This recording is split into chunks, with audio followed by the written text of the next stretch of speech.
It feels like a Netflix of if you're getting a subscription package, right? So you're getting maybe AI generated lures, you're getting infrastructure, you're getting command and control infrastructure. You can even like subscribe, I think, and get like email initial phishing emails to go attack. Like they're really providing you everything. I refuse to use the word quishing. It's stupid.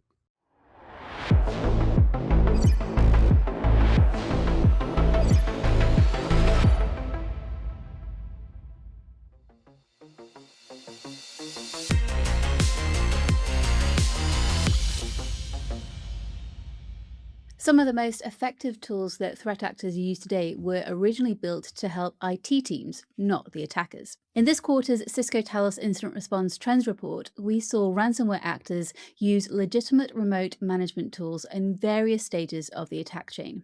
We also saw QR code phishing campaigns that abused trusted services and also credential theft to delve deeper into an organization. Now, of course, none of those tactics are new, but the effectiveness in the way that attackers are now blending in to systems and workflows that defenders rely on every day is making malicious activity even harder to find. This video will break down how these attacks work, what to look for, as well as helping your organization to ask the right questions to increase your chances of detecting these threats before they escalate. I'm joined today by Talos's Craig Jackson and Joe Marshall to talk about what they're seeing in the field. Of course, gaining access is just one challenge for attackers. Once they're inside, the next question, regardless of their motivations or their end goal, is how do I stay here and do what I need to do without being noticed? Remote management software, frankly, is a great way for them to do that. So sometimes the tool that they need is already installed in the victim's environment, and the attacker comes in, says, "Thanks very much, I'll use that one." Sometimes they'll bring their own toolbox of remote management applications, and then they'll just pick the best one for the job. One example in this quarter's report involves the relatively new ransomware group, Shinobi. During the investigation, investigators found that the threat actors had used the mesh agent binary as their primary command and control mechanism, allowing them to blend their malicious traffic in. They maintained that access for 3 days before deploying the ransomware. So I think threat actors are have to demonstrate multiple types of tradecraft when they breach someone, and of course they have to think about command and control. They need to think about lateral movement and exfiltration, probably being the bigger ones. An RMM, remote monitoring and management tool, just gives you that. And you might use multiple RMMs to kind of hedge your bets that defenders might catch one, but they won't catch the other.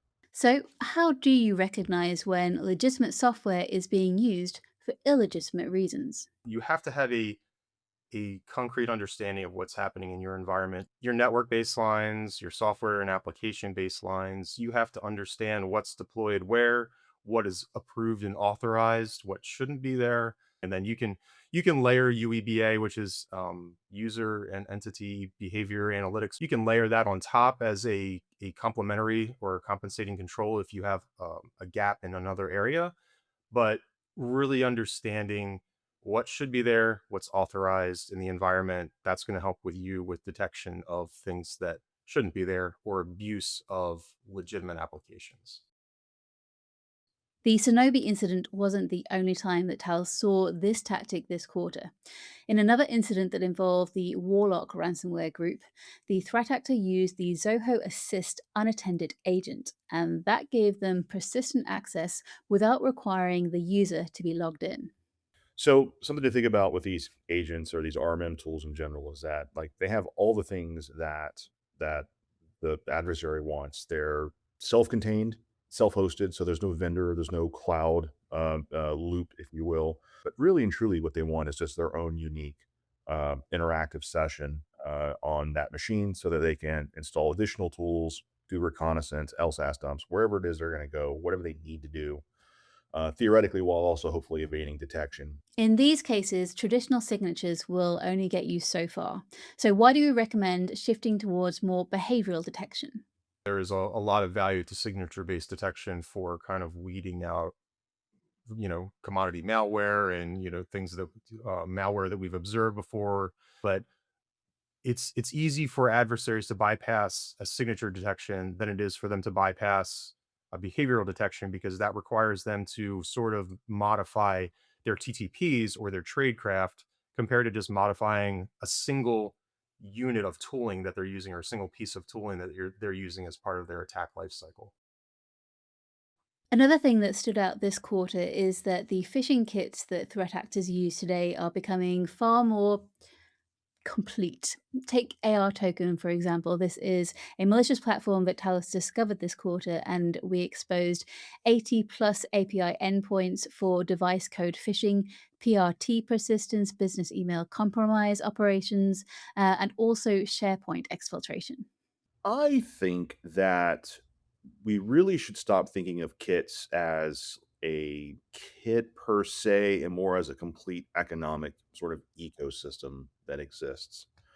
So like when Tycoon 2FA was brought down, I think Europol or Interpol got them last year. There's they just it was whack-a-moles. Now we have like Evil Proxy or Whisper 2FA or some of the other phishing services that have sprung up.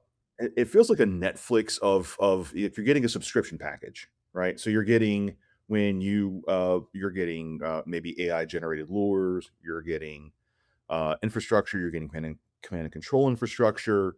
You can even like subscribe, I think, and get like email initial phishing emails to go attack. Like they're really providing you everything. One of the things that AR Token can do is that it can abuse legitimate Microsoft services to bypass MFA using OAuth device authorization rather than relying on stolen passwords. Yeah, they really want that OAuth token. Like they really want that. That's I think the objective of these phishing kits is like passwords are great, usernames are great, but if they can get a multi-factor authentication to OAuth token or some kind that is going to have a 24-hour timeout limit. Within this campaign, which you can read more about on the Talos blog, we also identified several advanced anti analysis techniques, including layered evasion mechanisms and encrypted client side payloads. Now, as bleak as that sounds, there is actually some good news here. The security community, security researchers are working really hard, especially with AI in the mix now. We're able to make really significant headway on analysis. We can build out things like scripts that will parse that, build out a cyber chef recipe, share intelligence among different entities that are working on the same type of analysis or focused on the same type of threat actor.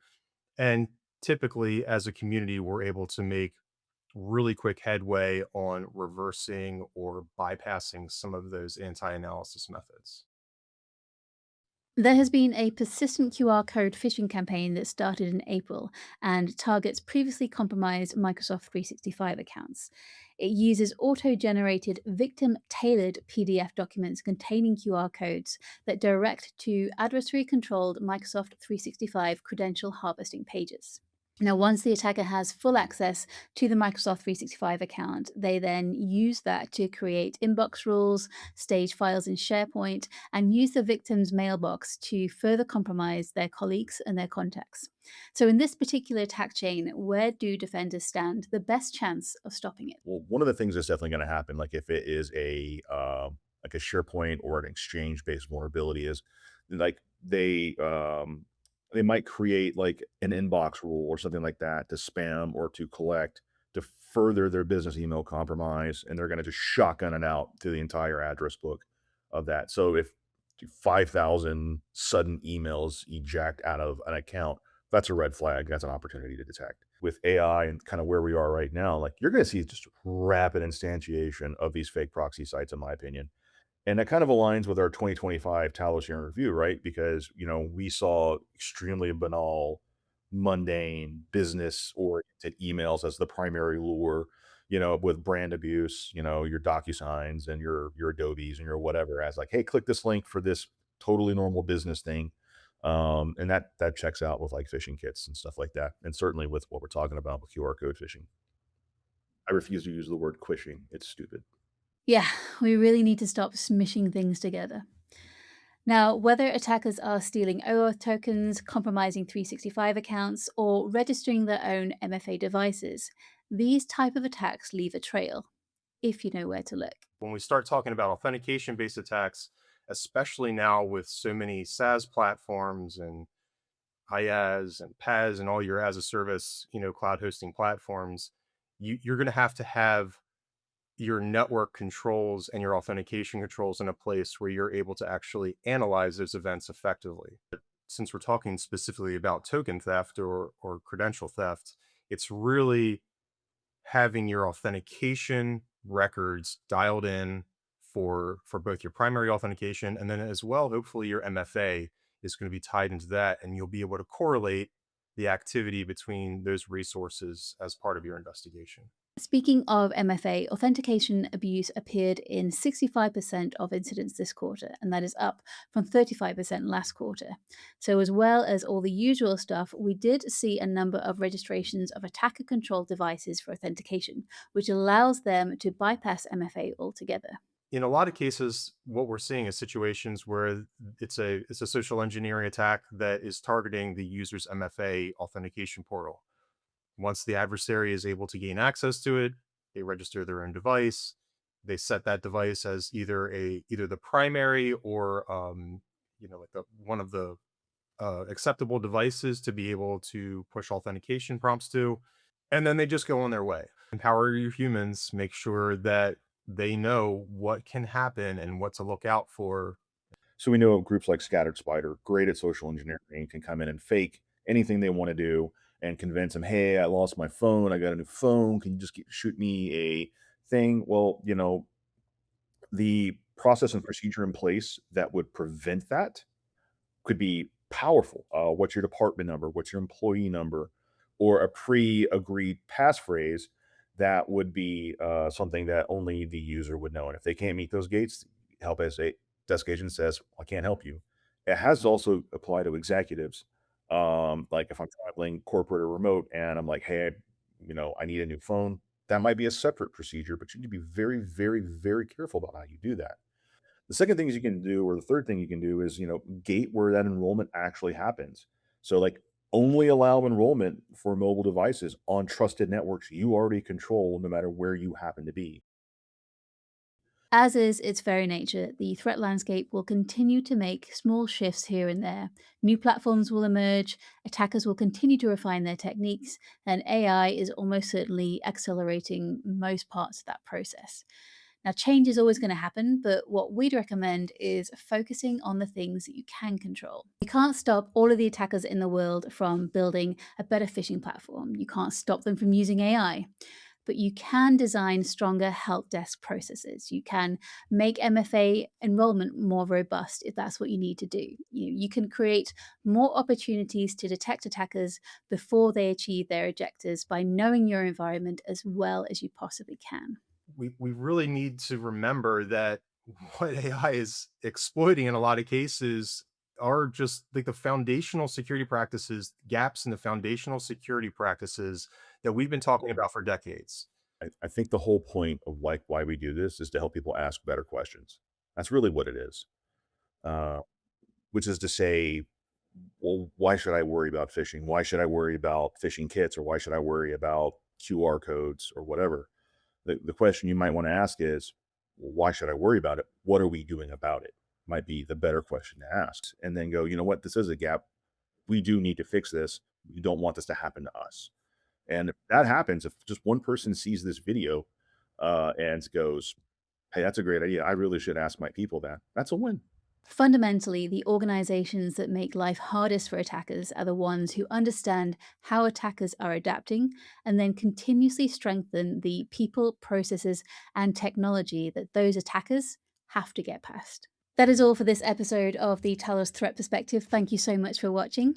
You can read the full Talos IR Quarterly Trends Report via the link in the description of this video, and also do subscribe to the Talos YouTube channel as well to get notified when new videos drop. Take care.